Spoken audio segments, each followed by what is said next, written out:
Honi kubwa ya kishindo inaashiria kuwasili kwa mizigo katika bandari salama ya Dar es Salaam. Hapa meli kubwa na zakati zinatia nanga na kung'oa nanga. Zaidi ya 90% ya biashara ya Tanzania inapita hapa, na zaidi ya watu 3,000 wanafanya kazi kila siku katika bandari hii. Hapa ni kitovu cha usafirishaji Tanzania na nchi za jirani pia. Hii ni bandari ya Dar es Salaam. Zamani, kwa mfanyabiashara anayetoka maeneo tofauti tofauti Tanzania, safari ya mizigo haikuishia bandarini pekee. Hapo ndipo changamoto zilipoanzia. Meli zilifika bandarini, lakini zikakaa kwa siku nyingi zikisubiri huduma, na mizigo ikachelewa kutoka bandarini, na hata gharama zikaongezeka kila siku. Kila siku ya kuchelewa ilimaanisha hasara kwa mfanyabiashara, na hatimaye mzigo huo huo ukagharimu zaidi wananchi wa kawaida walionunua bidhaa sokoni. Lakini leo hii tunazungumza hadithi kubadilika kwa kiwango kikubwa zaidi. Kupitia maboresho makubwa yaliyofanyika katika bandari ya Dar es Salaam, Tanzania imeanza kuandika ukurasa mpya wa uchumi wake.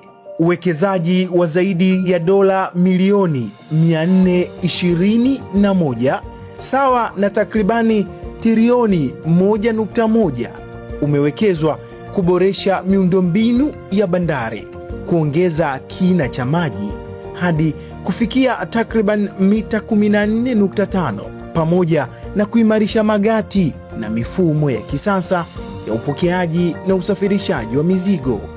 Matokeo ya uwekezaji huu yanaonekana wazi bila kificho.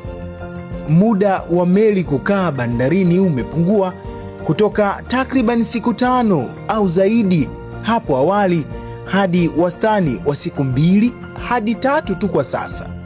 Hii ina maana kwamba mizigo inashushwa kwa haraka zaidi na biashara zinafanyika kwa ufanisi, na hata gharama za ucheleweshwaji zinapungua tena kwa kiasi kikubwa zaidi.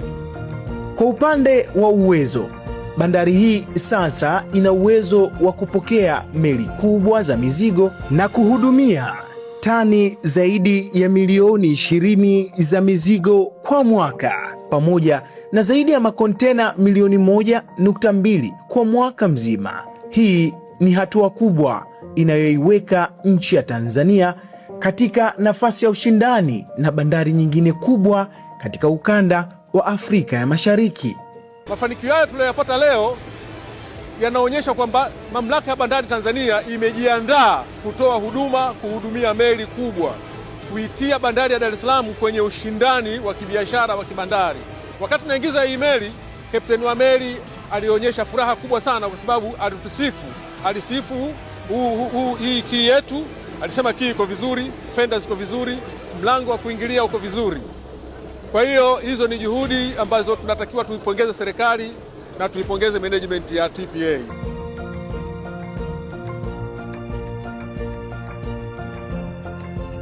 Hii ni dhamira ya dhati ya serikali ya awamu ya 6 inayoongozwa na Mheshimiwa Rais Daktari Samia Suluhu Hassan kuhakikisha bandari hii ya Dar es Salaam inaboreshwa kwa kiwango kikubwa na kuifanya iwe ya kisasa na kupokea meli kubwa za mizigo, pamoja na kuongezeka kwa mapato ya serikali.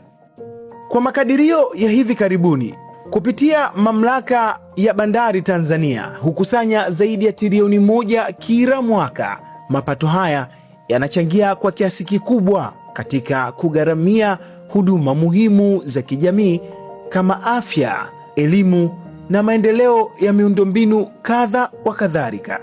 Lakini kwa mwananchi wa kawaida, mabadiliko haya na maboresho haya makubwa ya bandari yanaleta manufaa gani? Tafsiri rahisi na yenye uzito mkubwa: bidhaa zinapofika kwa haraka na kwa gharama nafuu, bei zake hupungua sokoni. Wafanyabiashara nao wanapata nafuu ya uendeshaji na ajira zinaongezeka.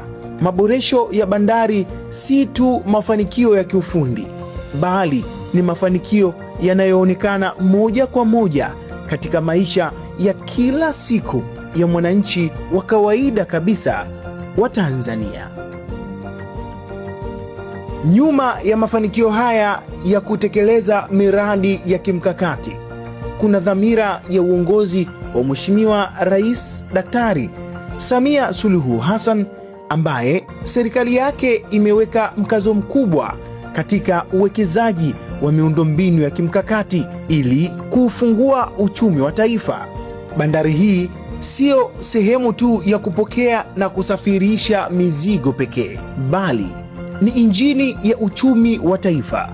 Na kadri bandari hii inavyoendelea kuimarika, ndivyo uchumi wa Tanzania unavyozidi kusimama imara na kusonga mbele siku baada ya siku, ikiongeza idadi ya ukusanyaji wa mapato pamoja na ajira kwa Watanzania wengi zaidi. Kwa kuwa bandari ndio lango kuu la biashara katika nchi yetu, serikali imewekeza kiasi hicho cha fedha kwa lengo la kuongezea uwezo bandari yetu ili hudumie meli na shehena kubwa zaidi ambao kimsingi vitaongeza pato la taifa. Na tumeambiwa tayari meli kubwa zimeanza kupokewa hapa. Kwa hiyo ni maendeleo makubwa kwa bandari yetu, lakini makubwa zaidi yanaweza yakafanyika hapa. Hii ni bandari ya Dar es Salaam inayoboreshwa kwa viwango vya juu zaidi. Mama Kazini, kazi na maendeleo.